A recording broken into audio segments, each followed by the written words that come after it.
দীনবন্ধু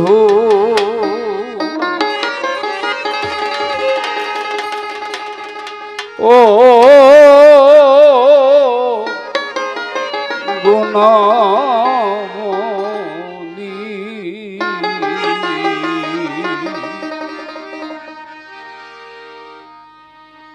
কাঁদে তোমার বীর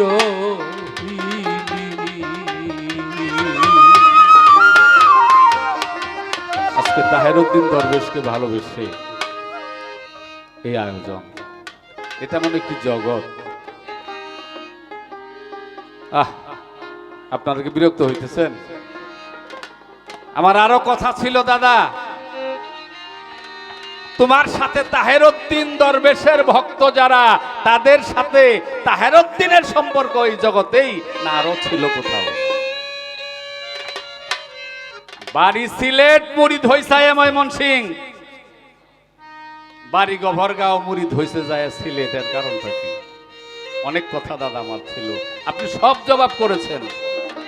এই যে আমি পাগল, এই যে এখন গান গাইতেছি, এই গানটা আমার ভাবের আবেগ, আর কিছু না। যে যাকে ভালোবাসে নিঃস্বার্থে, গুরুকে ভালোবাসতে হয় স্বার্থ ছাড়া, কোনো চাওয়া পাওয়া নেই, তাহলে গুরু কৃপা পাইতে পারে। দীনবন্ধু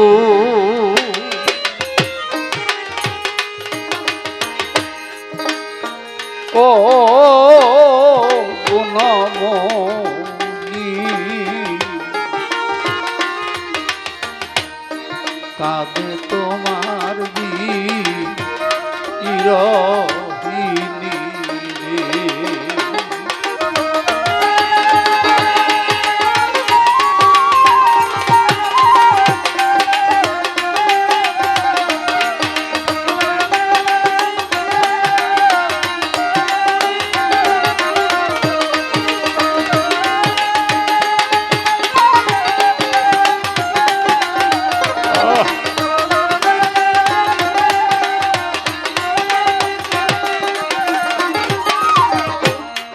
বলেছিলে কোন কালে ভুলিবে না তুমি বন্ধুরে, ভুলিবে না তুমি তাহে বলেছিলে কোন কালে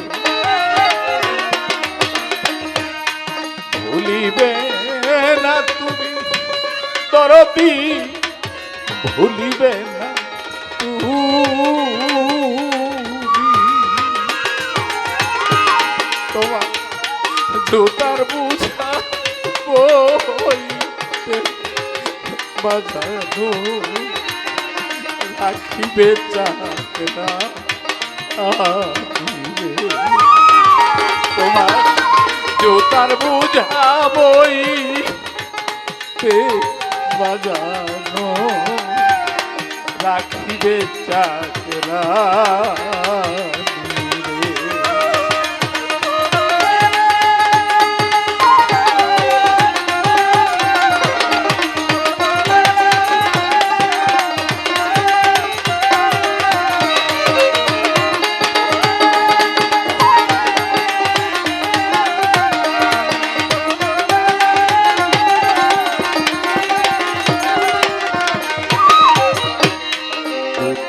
আছো কে এমন আছো,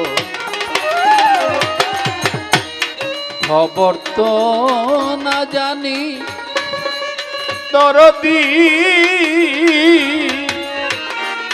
খবর তো না জানি বন্ধু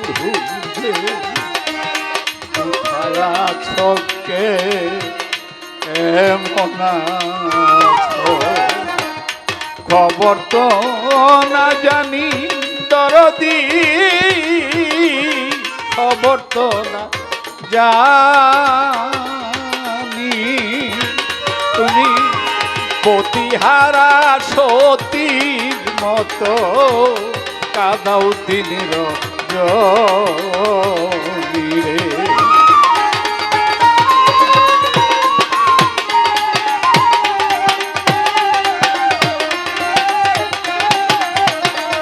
তুমি পতিহারা সতী মতরে বন্ধ কাদাও দিনের রে।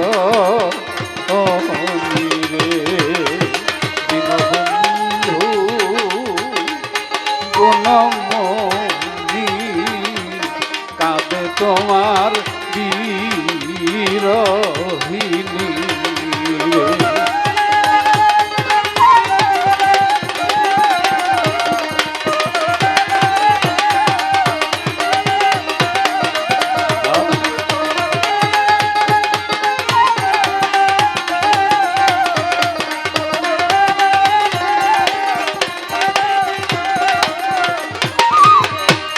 পাগল তারার যত ব্যথা সবই জানো তুমি দরদি,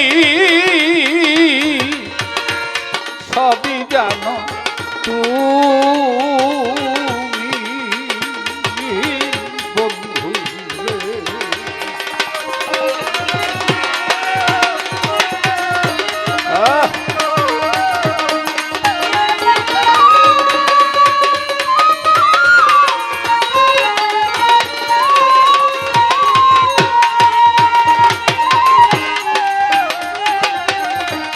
পাগল তারার যত ব্যথা সবই জানো তুমি দরদি, সবই জানো তুমি। আরেকজনে বুঝতো ব্যথা আমার মাঝে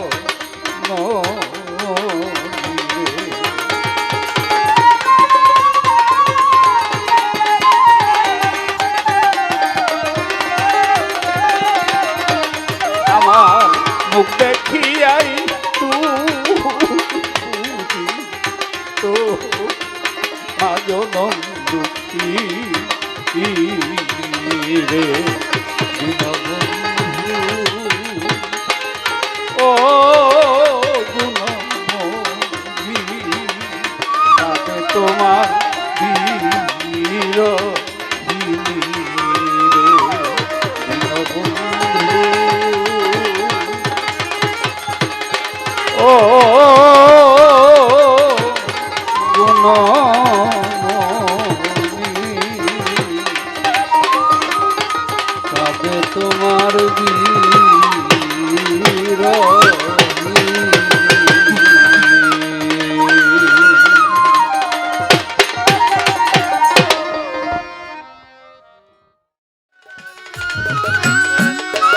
সাহারা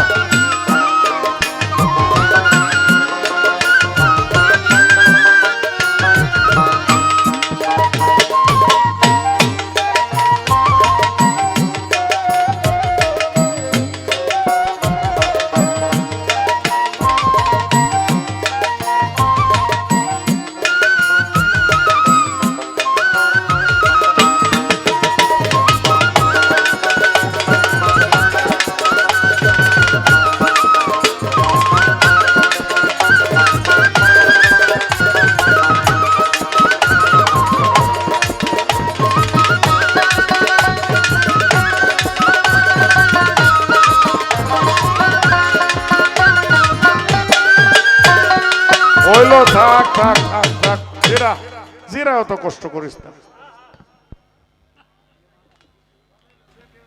আজকে যে শিল্পী গান শুনবার আইছে, এটি যদি খালি টেহা দিয়ে আনতাই জমি বেতন লাগতো কয়েক কাটা। এরা গান শুনতে আসছে, খাদিজা আসছে, খাদিজা ভান্ডারী, আনোয়ার আছে, নয়ন আছে। খালি ভেটে তো কেউ যাইতে পারবেন না, আইসেন যখন, কিন্তু একটু সময় লাগবো। আরে দূর বসে বেটা,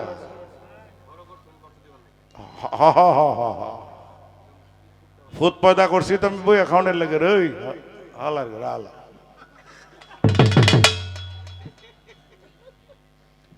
আপনারা একটা কথা কই, তারা মিয়া তুমি আমার মেহমান, যে কারণে কয়টা কথা বলার ছিল আমি তোমার বলতে পারলাম না। তুমি রাগ পায়ে উঠছো, আমি কইছি শালার ভূত, আমি তোমারে শালার ভূত কই নাই। তুমি আমারে দাদা রাখো, আমি তোমারে শালার ভূত কম, আমি গাঁজা খুর, আমি কি গাঞ্জা খুর? আমি তোমারে শালার ভূত কই নাই। আমি শালার ভূত কইছি অবশ্য, এটা তোমারে না। আমি শালার ভূত না, শালার ঘরে শালাও কই মনছে দেয়, মঞ্চেই কই, মাইক দেই কই। আমি তোমারে তোমারে বলবো কেন? আমি তো সম্পর্ক হারানোর মানুষ না, এটা তোমারে বলি নাই। তো যাই হোক, এটারে টানিয়ে নিয়ে কয়টা ভালো কথা কইছো, আমি না কইলেও ভালো কথা যেহেতু পাইছি, পারলে তুমি আমার দুইটা গালি দাও, সমস্যা নাই, তারপরেও ভালো কথা কয়টা কও। আস্তে আর একটা কথা কইছো, আমি একটু খেয়াল রাখছি। সেই কথাটা হলো যে আল্লাহ কি কোন গেছিল গা দায়িত্ব দিয়া তুইয়া, কথাটা বলে নাই? আচ্ছা, আল্লাহ কি এখনো কোন গেছে গা? কোন যায় নাই।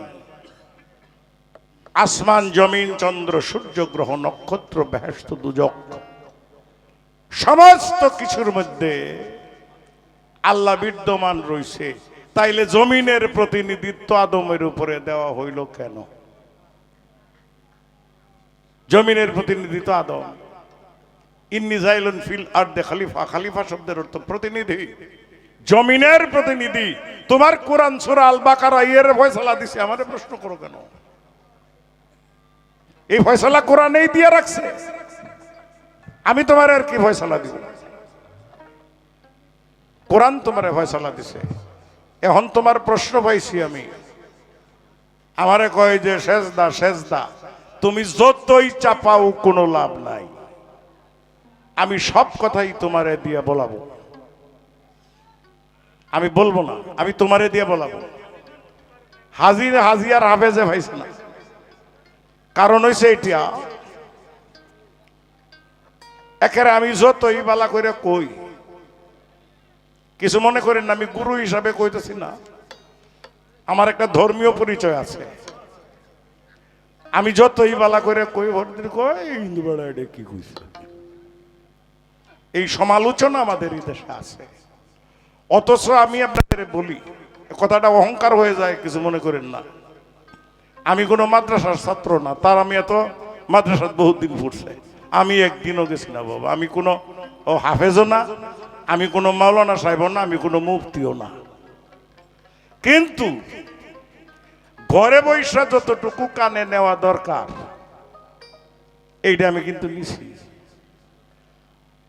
আচ্ছা, আমি বলি আপনাদের, যেমন মনে করেন বুখারী, মুসলিম, তিরমিজি, আবু দাউদ, ইবনে মাজাহ, এই যে কিতাবগুলি ইসলামের সিয়াসতের যে 6টা দলিল রয়েছে, নেসাই, এই 6টা দলিলের জ্ঞান কিন্তু যারা মাদ্রাসায় পড়ে অর্জন করে, এটা কিন্তু আমার ঘরে বসে নিতে হয়েছে।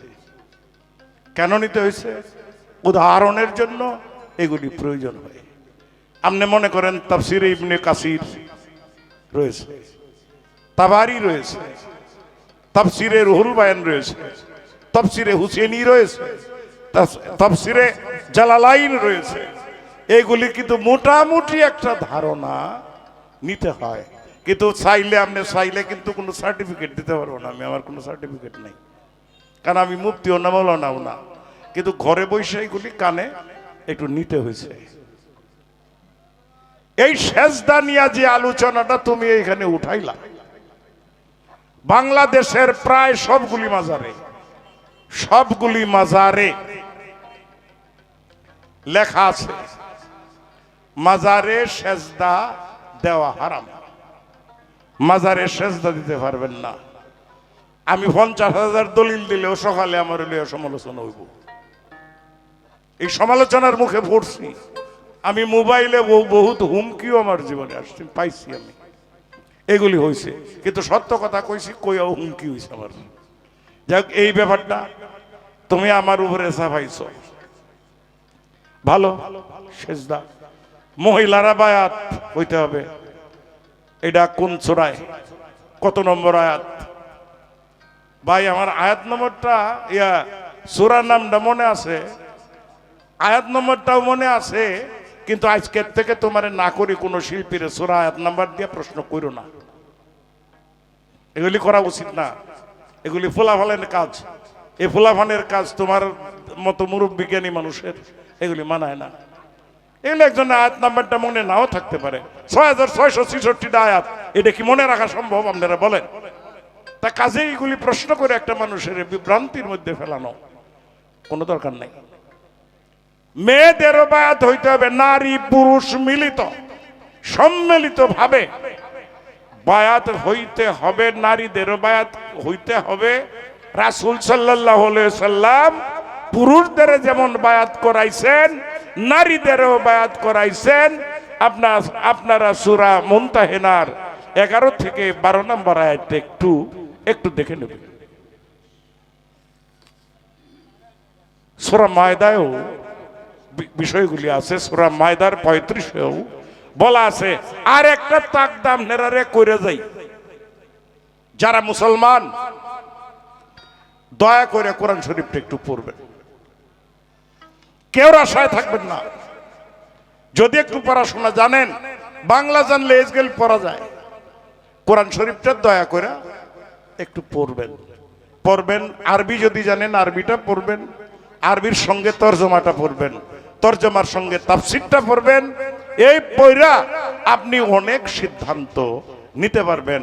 জীবন ভরা কারোর আশায় থাকেন না, আপনি নিজের চোখে যেটা দেখবেন ধরে নেবেন সেইটাই সত্য। কিন্তু অন্তত একটু পড়াশোনা থাকা দরকার, একটু করা দরকার। আমরা অনেকেই কিছু পড়াশোনা করি না, না কইরা হুদাই আন্তাজি কথা কই, এইটা যেন না হয়। সেজদা করা যাবে কি যাবে না, তারা মিয়া এটা কথা কই। আপনারা মুসলমান যারা, আমার একটা প্রশ্নের জবাব দিবেন। রাসূল সাল্লাল্লাহু আলাইহি সাল্লাম যারে হাত দিয়া যত্ন করছে, যারে খাওয়াইছে, যার মাথায় হাত দিছে, আমি আপনাদের কাছে প্রশ্ন করতে চাই, সেই মানুষটা কি জাহান্নামে যাওয়ার কথা কিনা? হ্যাঁ, জাহান্নামে গেছে, আমি হাদিস দিয়ে প্রমাণ দিব, কোরআন দিয়ে প্রমাণ দিব। তার আমি প্রস্তুত হও। আব্দুল্লাহ ইবনে উবাই, আব্দুল্লাহ উবাই রে মারা যাওয়ার পরে নবী করিম সাল্লাল্লাহু আলাইহি সাল্লাম তারে গোসল দিলেন। মরার পরে যে গোসল দেওয়া হয়, কাফনের কোনো কাপড় ছিল না, এটা হাদিস, এটা ইতিহাস। কোনো কাপড় ছিল না, নিজের জামাটা খুইলা কাফনের কাপড় পরাইছে, নিজের মুখের লালা দিয়া কপালে সুরমা দিছে, এই ব্যবস্থাও ছিল না। আল্লাহ কইতাছে, তুমি তারে গোসল করাইছো, তুমি তারে মুক্তি করবার জন্য তোমার গায়ের কাপড়টা, জামার জোড়াটা তারে দিয়া তার কাফন ছড়াইছো, তোমার মুখের লালা দিয়া তুমি তার কপালে চোখে সুরমা লাগাইছো, তারপরেও সে মাপ পাবে না, জাহান্নামী হবে। আমি তোমার কাছে জানতে চাই, আব্দুল্লাহ ইবনে উবাইয়ের অপরাধটা ছিল কি? গুরু শিষ্য গাইতা, গুরু শিষ্য গাওয়াইয়া পরে শের ভোট দিব। আমি জীবনেও করি না এই প্রশ্ন করে। আমি জানি অনেক গায়ক আছে, প্রশ্ন করলে প্রশ্নের তলে হরিয়াই মরবো। আরেকটি বিষয়, এটা গানের পরে তোমারে কইমো, তুমি একটু রেডি থাকো। ও এখানে অনেকেই মুসলমান, আমার মনে হয় আমি একলা ছাড়া হিন্দু এক দুজন আছে, আর কেউ নাই। আচ্ছা, সুমনও আছে, এইটারে হিন্দু ধরি না আমি।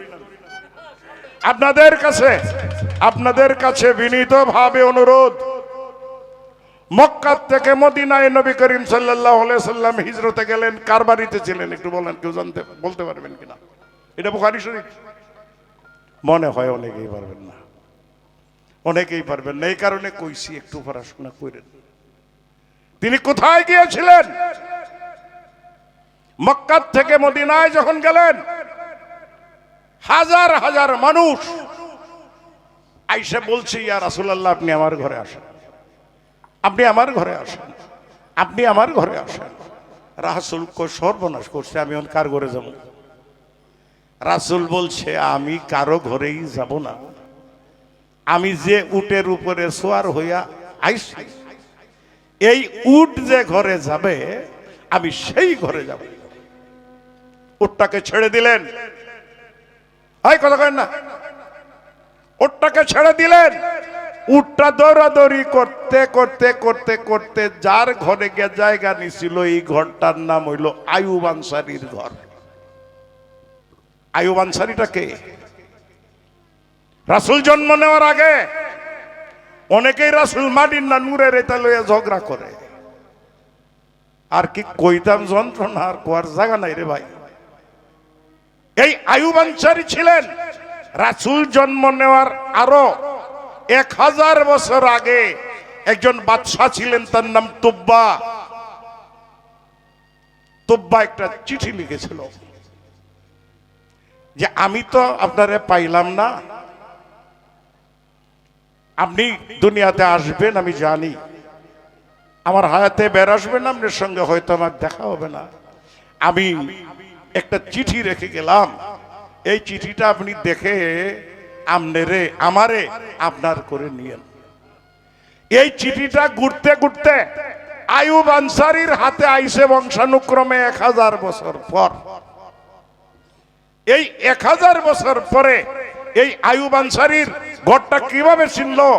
উঠে গিয়া সেই ঘরে জায়গা নিছে। রাসূল সাল্লাল্লাহু আলাইহি সাল্লাম বুঝছে আসলে এইটা আমারই থাকার জায়গা।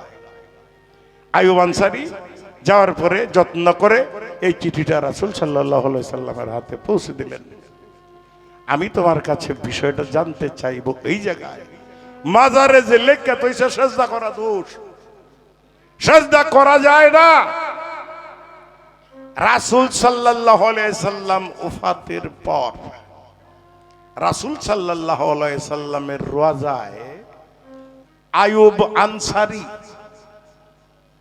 তার রওজায় সেজদা করেছিলেন। তখন সেটা অপরাধ হিসেবে বিবেচনা হইল না কেন? কথার লক্ষ্য করছেন আমার? আইয়ুব আনসারী যদি রাসূল সাল্লাল্লাহু আলাইহি সাল্লামের রওজায় সেজদা করে থাকে, অনেকে বলছে এইটা কি করলেন, বলছে বুঝবা না, তোমরা এগুলি বুঝবা না। তখন আইয়ুব আনসারী সেজদা ঠিকই করছে। এটা যদি এত বড় অপরাধ হতো, তাইলে আইয়ুব আনসারী সেজদা করেছিল সেটা কোন কিতাবের ভিত্তিতে? তুমি সেইটা একটু কইও। আর কইতাছো সেজদা ইবাদতি, সেজদা তাজিমি, এটা ভাগাভাগি তুমি করে ফেলছো, তুমি করতে পারো। আমি বিষয়টা তোমার কাছে এখানে একটু রাখলেই বিষয়টা একটু পরিষ্কার হবে। তুমি যা জিজ্ঞাসা করেছিলা আমি চেষ্টা করেছি সংক্ষিপ্তভাবে তা বলার জন্য। একটা গান করিল।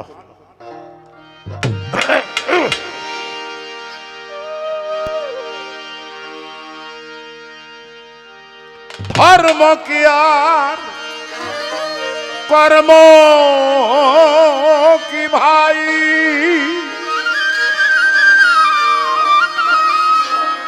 এ ধর্মের আর মর্ম কি?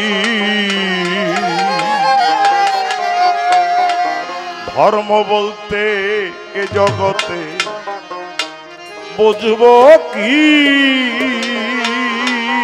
এই রাখ রাখ রাখ রাখ রাখ, এটা মজার কথা কইছে গো, যে খেলাফত যদি কেউ পায়, যেই হোক, আর কোন সন্তান জন্ম দেওয়া যাবে না। তার আমি তোমার এই কথাটার সমর্থন করতে পারলাম না। তবে একটা কথা বলি,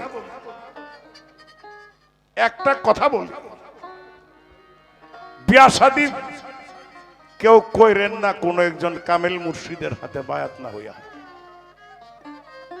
আস্তে প্রত্যেকটা মানুষ, আমাদের যেমন বাংলাদেশের একটা সংবিধান আছে না, আল্লাহরও সংবিধান আছে, কিন্তু আল্লাহর সংবিধানে আল্লাহ সিদ্ধান্ত দিয়েছে আমি প্রত্যেকটা মানুষের জন্য একটা ওলি সন্তান রেখেছি। প্রত্যেকটা মানুষের লেগে একটা ওলি সন্তান আছে। আচ্ছা, আল্লাহর সংবিধানটা কি ভুল? তাহলে যদি ভুল না হয় তা আমরা ওলি কয়টা জন্ম দিতে পারছি? কোনটা হইছে সুর, কোনটা হইছে ডাকাত, কোনটা হইছে বদমাইশ, কোনটা ঘুষখোর, কোনটা মানুষের মাথাত বাড়ি না দিলে এর পেটে ভাতই যায় না। জন্ম দিছিনি। এই যে দিয়া যে মরিয়া হয়ে গেলাম, আমার যে ওলি পাওনা ছিল এটা গেছে কই? কি গো, আমার যে ওলি সন্তান পাওনা ছিল আল্লাহর সংবিধানে ঘোষণা দেওয়া, আমার সেই সন্তানটা গেল কই? ওলি সন্তানটা আমার নষ্ট হইতো না। আমি যদি আমার বিন্দু নষ্ট করার আগে আমি একজন কামেল মুর্শিদের হাতে বায়াত গ্রহণ করতে পারতাম, তাইলে আমার এটা নষ্ট হইতো না। ওলি সন্তান আল্লাহ ঠিকই দিছে, এটা কোনানোকে ফলায় তুইছে আমি নিজেও জানি না। প্রত্যেকটা মানুষের কি অবস্থা, আর কিছু বলার নাই। গুরু শিষ্য কি গাইব, আমরা যারা যারা আছে, আনোয়ার আছে, আমরা এক দুইটা গান সবারই একটু একটু শুনবো একটু পরে। আমার কোনো প্রশ্ন তোমার কাছে নাই, তুমি আমার যা জিজ্ঞাসা করতে এর জবাব আমি দিলাইছি। এখন একটা গান করব, পরে দুইটা গান করব, করে বসবো। ধন্যবাদ। ধর্ম কি আর কর্ম কি ভাই, এই ধর্মের আর মর্ম কি? ধর্ম বলতে জগতে বুঝবো কি ভাই রে ভাই? ধর্ম বলতে জগতে বুঝব কি?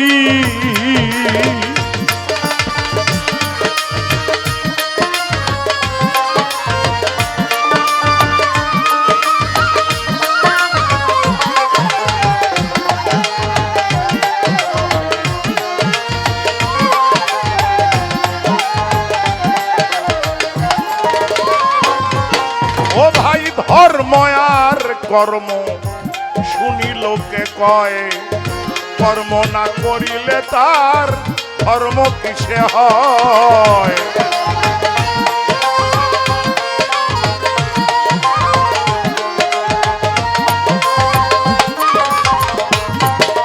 আরে ধর্ম আর কর্ম শুনি লোকে কয়, কর্ম না করিলে তার ধর্ম কিসে হয়? ধার্মিক জানে ধর্মের মর্ম, ও ধার্মিকে বুঝবে কি?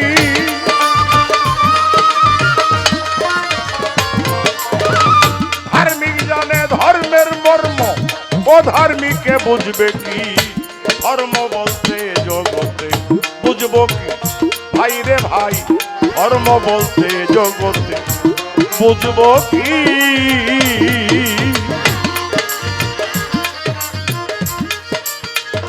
সাউন্ড নাই বেলাটা নোট করো।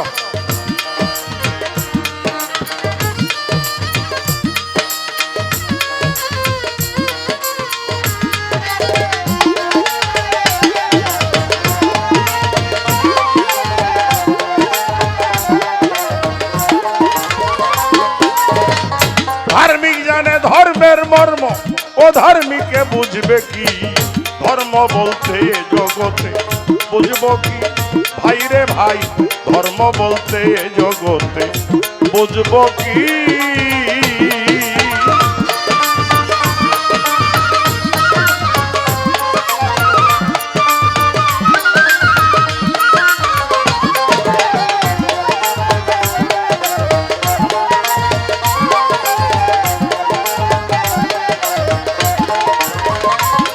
ভাইরে, কোন রোগীর যদি রোগের বিকার হয়, ডাক্তারের ব্যবস্থায় যদি তার বিষপথ্য হয়,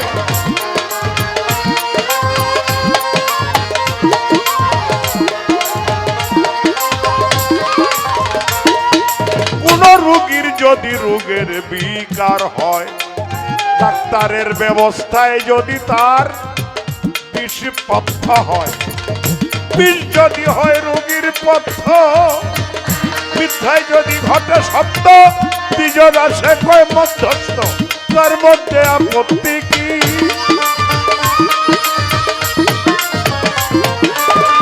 দ্বিজন আসে কয় মধ্যস্থ, তার মধ্যে আপত্তি কি? ধর্ম বলতে জগতে বুঝবো কি ভাইরে ভাই, ধর্ম বলতে জগতে বুঝবো কি? ধর্ম কি আর কর্ম কি ভাই, এ ধর্মের আর মর্ম কি? ধর্ম বলতে জগতে বুঝবো কি ভাইরে ভাই, ধর্ম বলতে জগতে বুঝবো কি ভাইরে ভাই, ধর্ম বলতে জগতে বুঝবো কি?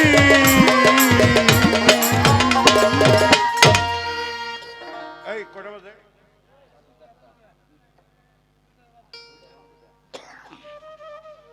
দুইটা হয়ে গেছে, 8 মিনিট কম। ছোট্ট করে একটি গান করবো। এই এই স্বদেশের নাকি এই চায়ের দোকান থেকে একটু 1 গ্লাস গরম পানি নিয়ে নিন।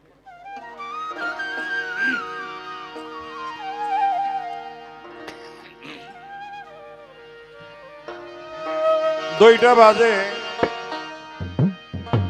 আপনারা কথাবার্তা দরকার, পাশে কিছু গানও দরকার, একটু ব্যবস্থা হবে। আমরা কথাবার্তাগুলি একটু শুনবেন, কথাবার্তাগুলি অত্যন্ত জরুরি। আমি একটি গান করে বসব, তার আমি গাওয়ার পরে আমরা আমাদের কিছু শিল্পী আছে, যদি আমি বলছি আপনাদের কর্তৃপক্ষ যদি অনুমতি থাকে, একজন বোধহয় বলছিলেন একটু 16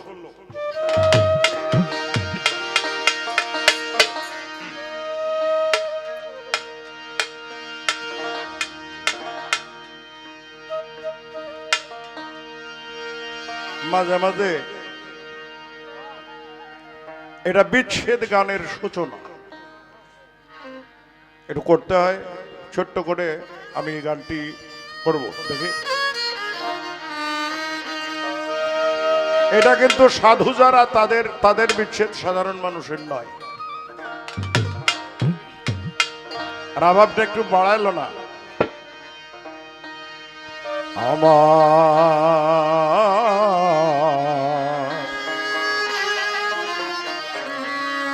মন চোরারে কোথা পাই, কোথা যায় মনে রে, কিসে বুঝাই আমার মন চোরারে কোথা পাই, আমার মন চোরারে কোথা পাই। বলো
কলঙ্ক ছিলাম ঘরে,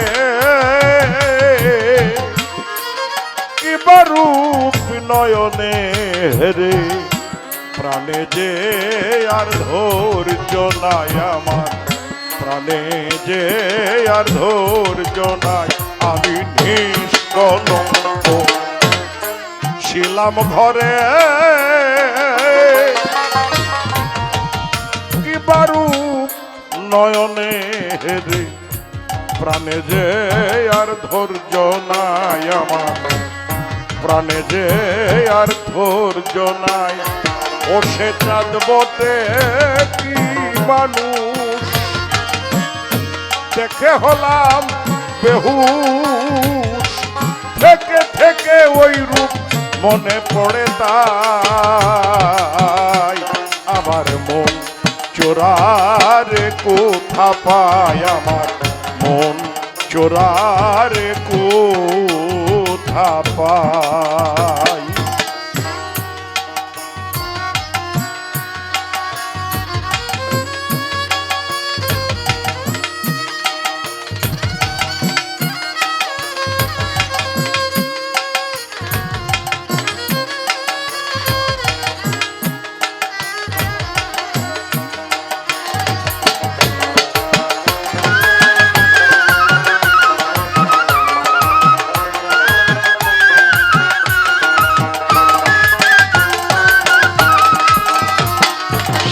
রূপের কালে আমায় দংশিলে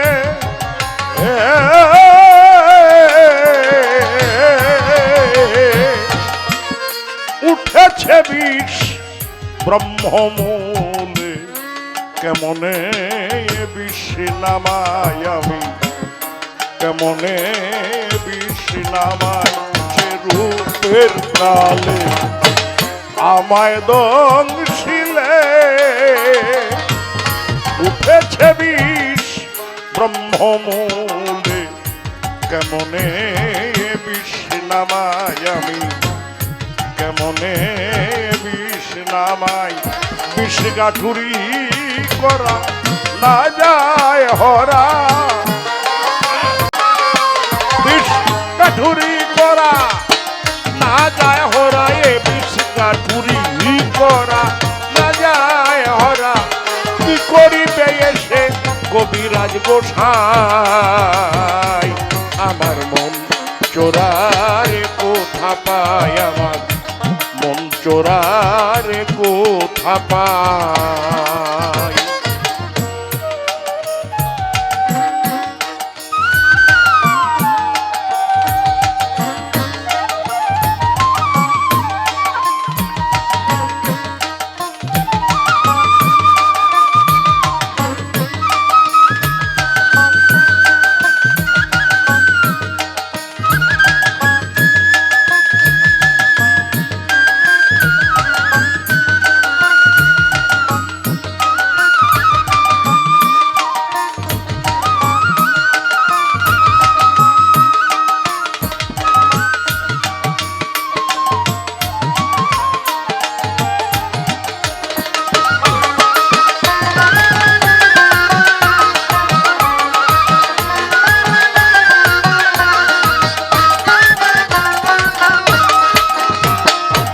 আমার মন বুঝে ধন দিতে পারে কে আছে ওই ভাবনগরে কার কাছে প্রাণ জোড়াই আমি কার কাছে প্রাণ জোড়াই আমার মন বুঝে ধন দিতে পারে কে আছে ওই ভাবনগরে কার কাছে প্রাণ জোড়াই আমি কার কাছে প্রাণ জোড়াই যদি গুরু দয়াময় এই অনল ভাই যদি গুরু দয়াময় এই অনল ভাই যদি গুরু দয়াময় এই অনল ভাই ফকির লালন বলে তার কেবলই উপায় আমার মন চোরারে কোথা পাই আমার মন চোরারে কোথা পাই কোথা যাই মনে রে কিসে বোঝায় আমার মন চোরারে কোথা পাই আমার মন চোরারে কোথা পায় আমার মন চোরারে কোথা পায়।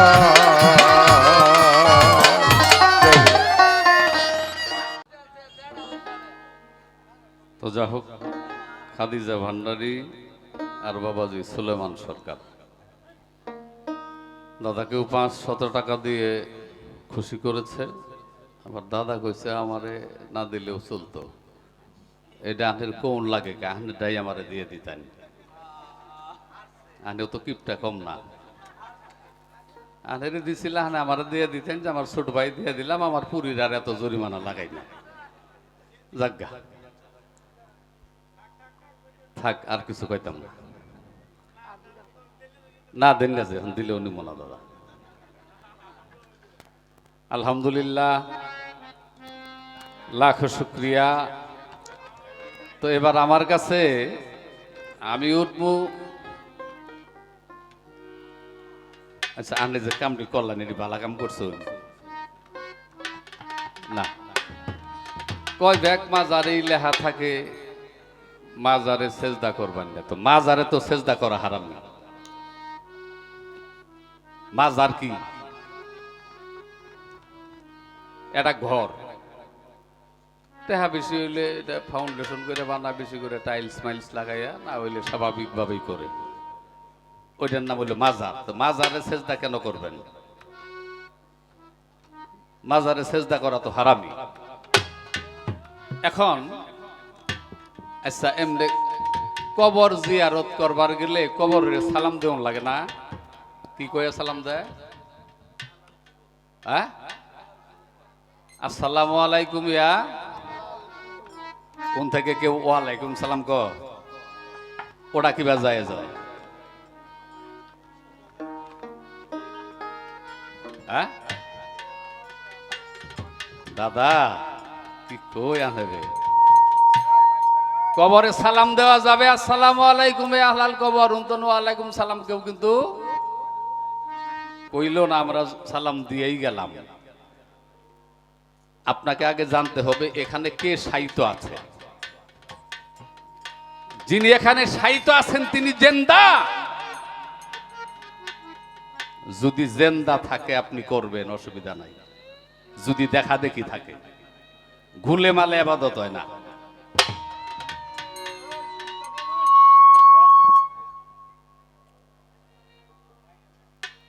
আলা ইন্না আউলিয়া আল্লাহি লা ইয়ামুতু, কোরআনেও বলা হয়েছে কি, ওয়ালা তাকুলু লিমান ইয়াকতালু ফি সাবিলিল্লাহি আমওয়াত বাল আহয়াউন ওয়ালাকিন লা তাশউরুন। যারা আল্লাহর পথে নিহত হয়েছে তাদেরকে তোমরা মৃত। এই সাউন্ড এরকম হইলো কেন উস্তাদ? আগেরটাই ভালো ছিল, টিফা টিফি করে অভ্যাস, খুব সুন্দর ছিল আগে। আগের মতো করেন, টনটনা করেন। হ্যাঁ, তো যারা আল্লাহর পথে নিহত হয়েছে তারা কি জিন্দা? জিন্দা মানুষকে সালাম দিলে অসুবিধা আছে? কথা বলেন। সালাম দিলে জবাবও দেয় আপনার ভাগ্য ভালো না, আমার ভাগ্য ভালো না, আমি শুনি না।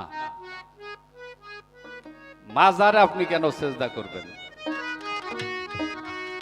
মাজারে লিখে থুছে বেটারা কি দলিল ছাড়া লিখছে?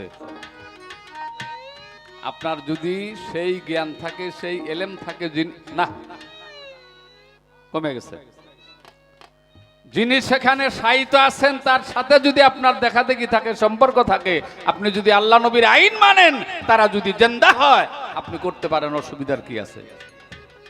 আশেকের জন্য কোনো ফতোয়াবাজি লা ফতোয়া ইলাল আশেকিন। যেখান থেকে জ্ঞানের শেষ সেখানে প্রেমের শুরু, আর প্রেমের ভুবনে কোনো আইন চলে না। লা ফতোয়া ইলাল আশেকিন। মাজারে আর আরো বেশি করে লেখে তো, কানের অসুবিধা কি? আনের মন ধরে আনে করবেন। কেউ কি মারছে বন্ধ ধরে কেউ রে? আর পিঠটা না খাইলে ফয়রালি ঠিক হয় না। হ্যাঁ, রাখলাম। এবার দেখেন তার প্রশ্নের ধরন। আইয়ুব আনসারী সেজদা করলো কোন কিতাবের ভিত্তিতে? তখন কোন কিতাব আছিল? আর কেতাবে যে যেটির নাম কইছেন এটি তো হুজুর বিদায় নেওয়ার 200-150 বছর পরে হয়েছে। হ্যাঁ, প্রায় কাছাকাছি। এহেবেরে গুবাই জামি না, আমি বুধাই ঠিক, এহেবেরে এত বুধাই না। তো কোন কিতাবের ভিত্তিতে? আর অন্য কোন কিতাব কিতাব আছে নাই? প্রেমের ভুবনে কোন কিতাব চলে না। মানুষের রক্ত খাওয়া কি কথা বলেন? মানুষের রক্ত মানুষের জন্য হারাম।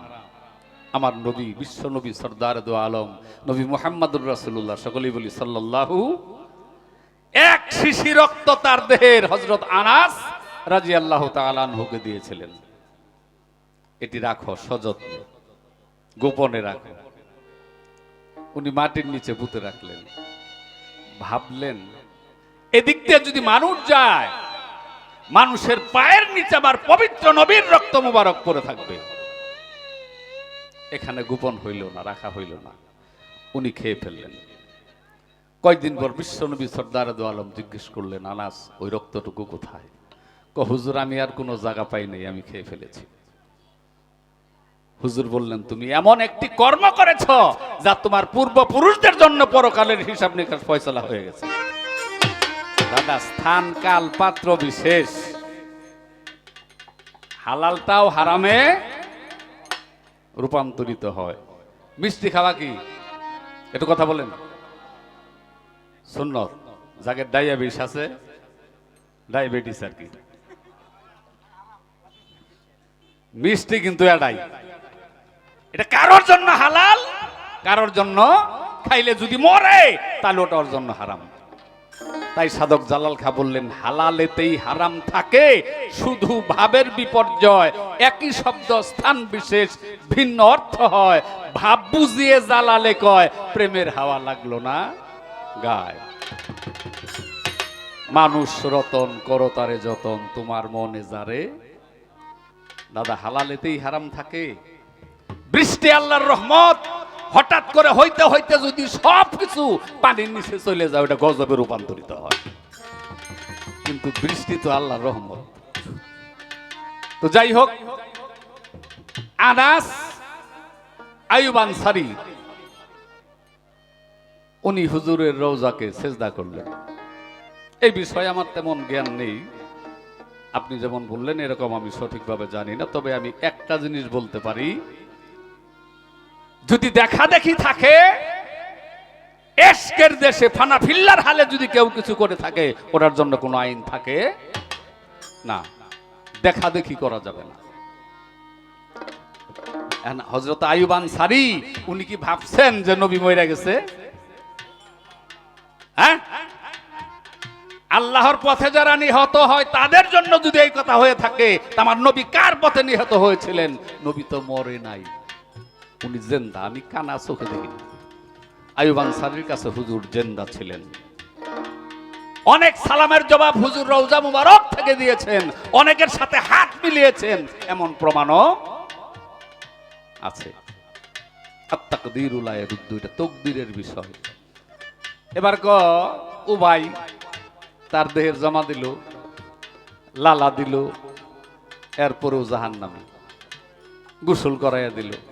দাদা, আমার হুজুরের পক্ষে থেকে যা করার হুজুর তাই করছে, উবাইয়ের পক্ষে থেকে যা করার ওটা করে মুনাফিক যারা, স্বার্থ সিদ্ধির জন্য যারা কালেমার প্রতি ঈমান আনে নাই, শুধু মুখ দিয়ে পড়ছে, ওরা মুনাফিক।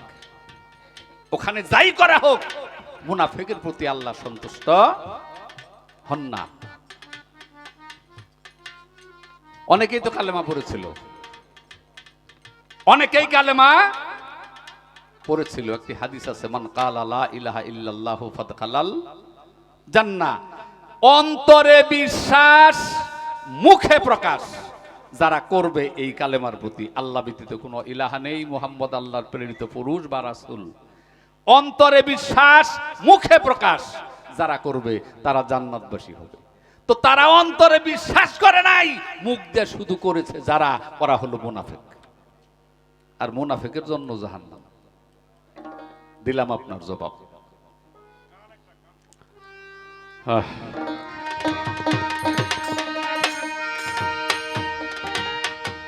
সকল কিছু রেখে যে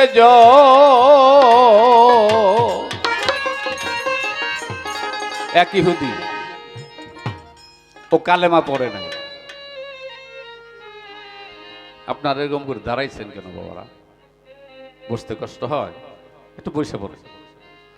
রোজাটা পিছনে রেখে এইভাবে দাঁড়ানো ঠিক না, একটু বসেন। ও কালেমা পড়ে নাই, কিন্তু একটি কর্ম করত।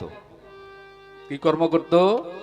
বিশ্বনবী সরদার দু আলম যখন মসজিদে নববীতে ঢুকতেন, ও পিছনে থেকে হুজুরের জুতা মোবারক নিয়ে দুই জুতা দুই বুকে রাখতেন। কোন কারণে যদি সুনীল বাবুর জুতা আনোয়ারে উঠা, বাইরে বালুটি ফেলাবো,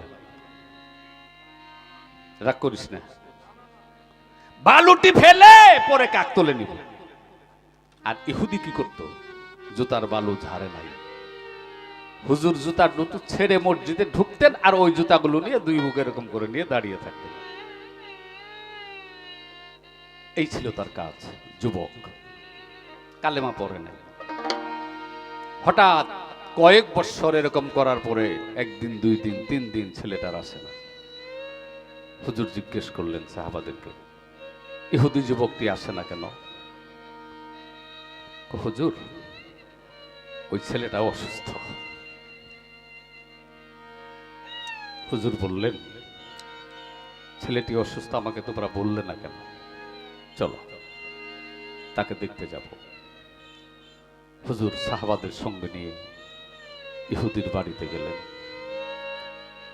ইহুদি বিশ্বনবীর বাড়িতে যাবে, এটা বিশাল আনন্দের বিষয়।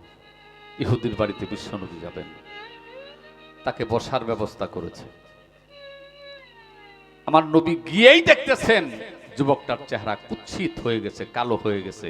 আজরাইল এসে উপস্থিত, তার প্রাণ পাখিটা নিয়ে যাবে। সরদার দু আলম তার কপালে হাত দিলেন, হাত দিয়ে বললেন, তুমি কালেমা পড়ো। ইহুদি যুবক তার বাবার মুখের দিকে তাকিয়ে আছে। ওই ইহুদি যুবকের বাবা বলতেছে, আমার দিকে তাকিও না, মুহাম্মদের দিকে তাকাও, উনি যা বলে তা করো। কালেমা পড়ল। কালেমা পড়ার সাথে সাথে তার দেহ থেকে পিঞ্জর পাখি চলে গেল। আর হুজুর বললেন যে যুবকটি আমাকে ভালোবেসে কালেমা পড়ে নাই, কিন্তু আমাকে এত ভালোবাসতো, 7 বছর আমার জুতাও বুকে ধারণ করেছে। ও জাহান্নামে যাক, এটা আমি চাই না। দাদা, প্রেমের ভুবনটা ভিন্ন বিষয়। এখানে কোনো 2 নাম্বারই যদি থাকে, প্রেম হয় না, ভজন হয় না।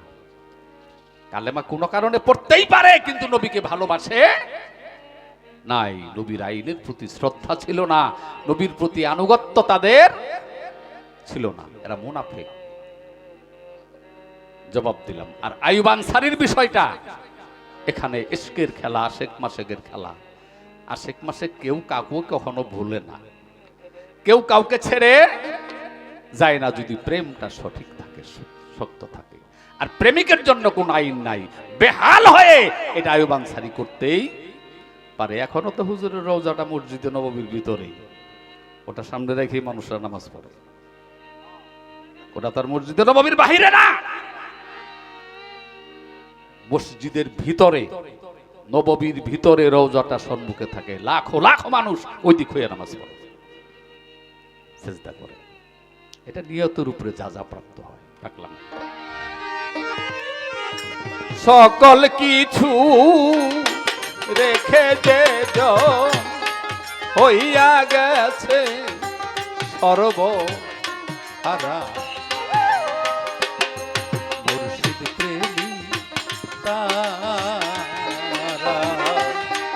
গুরু প্রেমী তারা জগতে, মুর্শিদ প্রেমী তারা।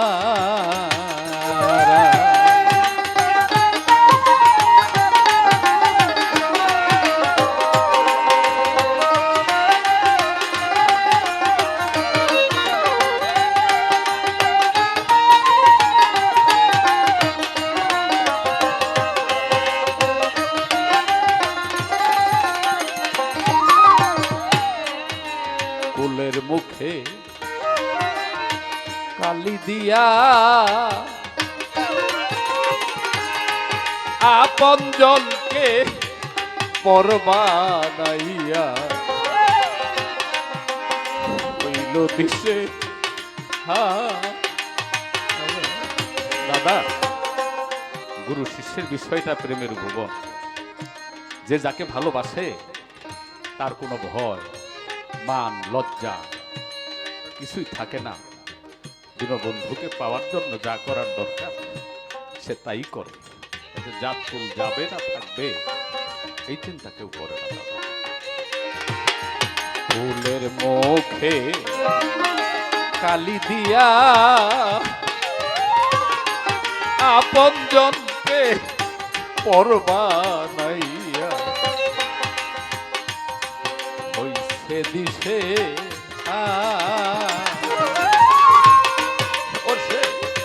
হাল সেবে হাল চির কাঙাল গো।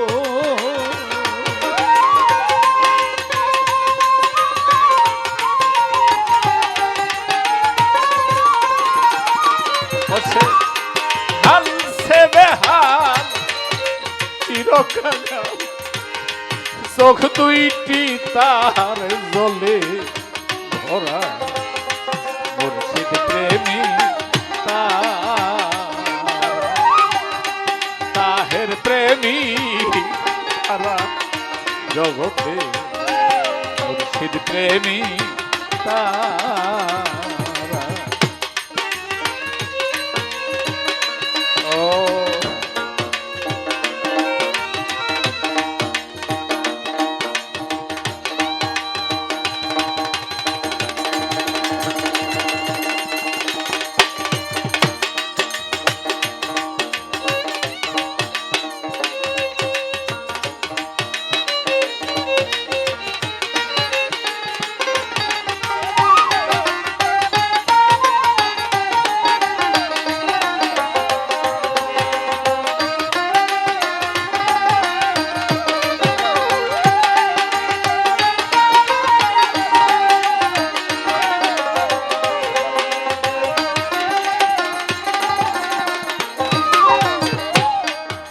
শত লোকের দেওয়া ব্যথা হৃদয়েতে রাখে ব্যথা। ব্যথা হৃদয় ভরা। শত লোকের দেওয়া ব্যথা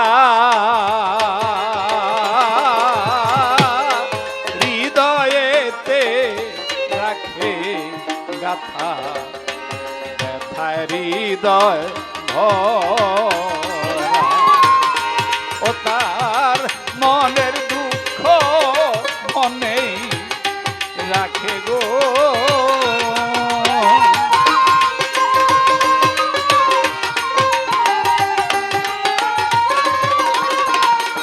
শিষ্যের মনের দুঃখ মনে রাখে গো। বলে না প্রাণ বন্ধু সারা। মুর্শিদ প্রেমী তারা।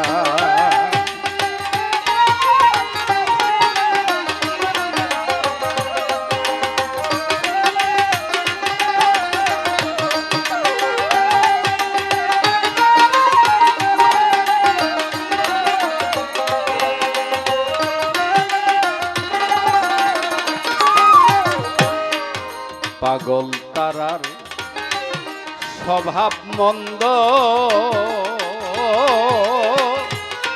মুর্শিদের সাথে নাই সম্বন্ধ। করিস নে তোরা এখন দিবানিশি কাঁদি বসি রে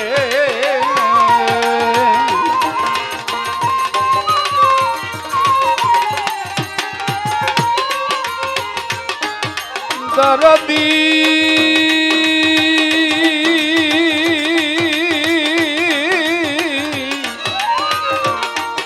তাহের চা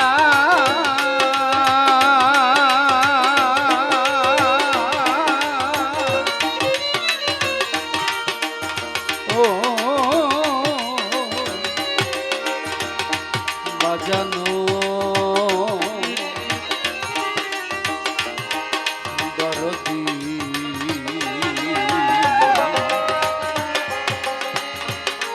নৌসের চা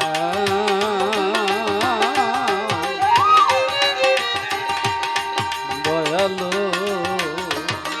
এখন দিবানিশি কাঁদি বসি রে পাপে পাপে দেহ ভরা মুর্শিদ প্রেমী দয়াল প্রেমী তারা জগতে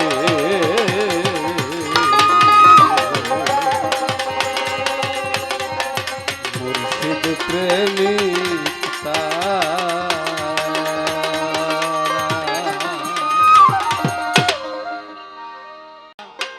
ভাবি আগে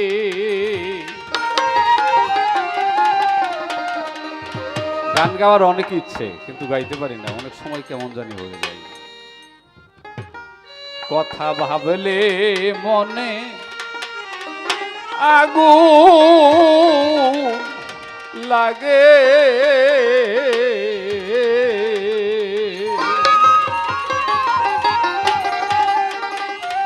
পিছের কথা ভাবি আগে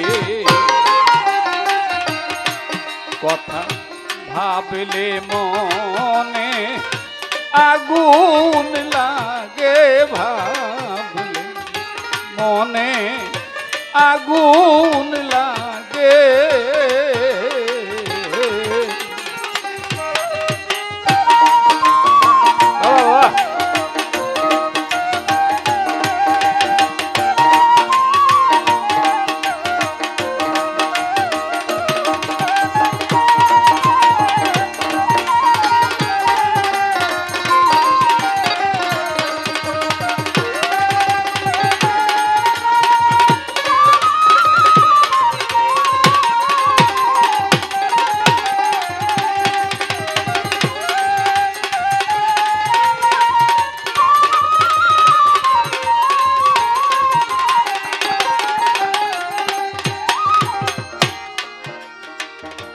ওরে আমার যত দুঃখ দিল লোকে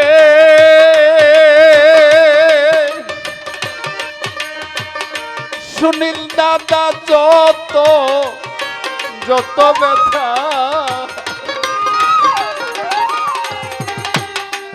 দিল লোকে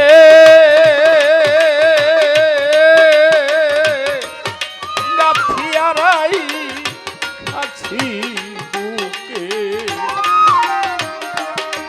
কথা সবাই সবাই মনে জাগে রে সবাই সবাই মনে জাগে আমার দয়াল জানে মুখ দেখিলে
উল্টা খেলা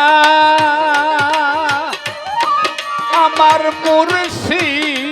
মুর্শিদ জানে, উল্টা খেলা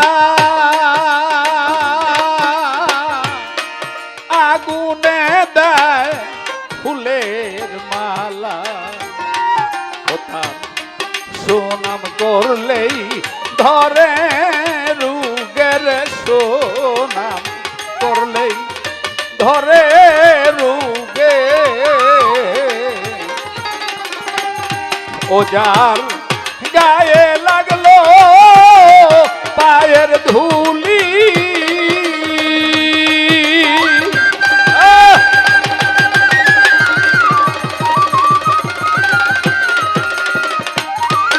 ওজার দেহে লাগলো বান্ধবের পায়ের ধুলি, ওই দেহ পুড়বে না আল্লাহর দুজখে, দেহ পুড়বে না মাওলার দুজখে, মনে আগুন লাগে রে ভাবলে।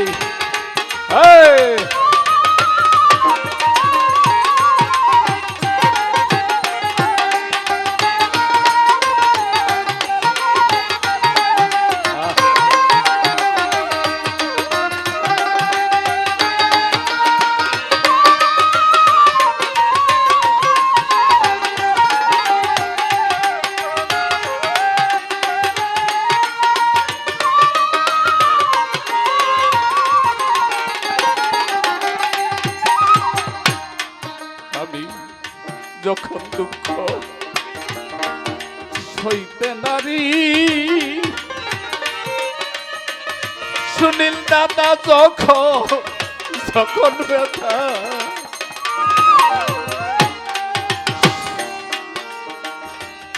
সইতে নারী, ও দৌড়িয়ে যাই মুর্শিদের বাড়ি, শান্তি পাইব পুরা বুকের শান্তি পাইব পুরা বুকে, আমার পিঞ্জিরা ভাঙিয়া যাবে,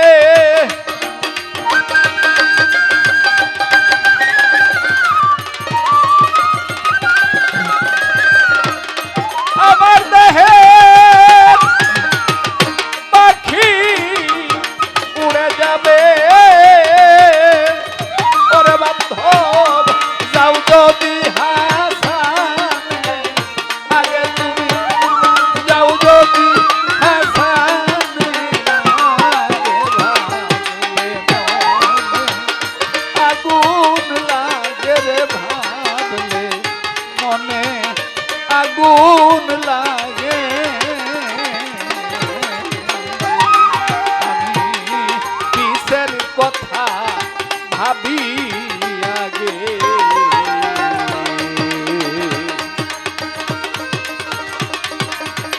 কথা ভাবলে মনে আগুন আগুন লাগে,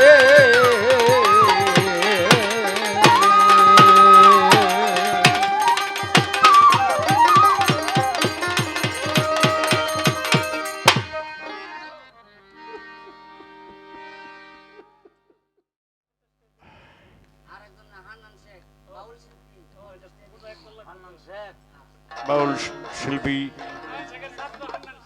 হান্নান শেখ, নয়নের ছাত্র, এরাই নাতির ঘরের পুতি হয়ে গেছে আমার, তুমি খবরও জানো না। যাই হোক, গুরু শিষ্য নিয়ে যতটুকু বলা অল্প সময়ে চেষ্টা করেছি। তারা মিয়ার সঙ্গে একটা দেখা হইলো, এটাই ছিল বড় বিষয়, কারণ এক সময় এই মানুষটার সঙ্গে খুব ঝগড়া করতাম আমি। তারা মিয়ার বোধহয় মনে আছে, অনেক ঝগড়া করছি আমি। একসময় ভালো ছিলাম না খুব একটা, গায়ক পাইলেই ঝগড়া করতাম, কিন্তু ঝগড়াটার একটা কারণও ছিল। অনেকের বেলায় কাজে লাগে নাই, তারা মিয়ার বেলায় আমার ঝগড়াটা কাজে লাগছে।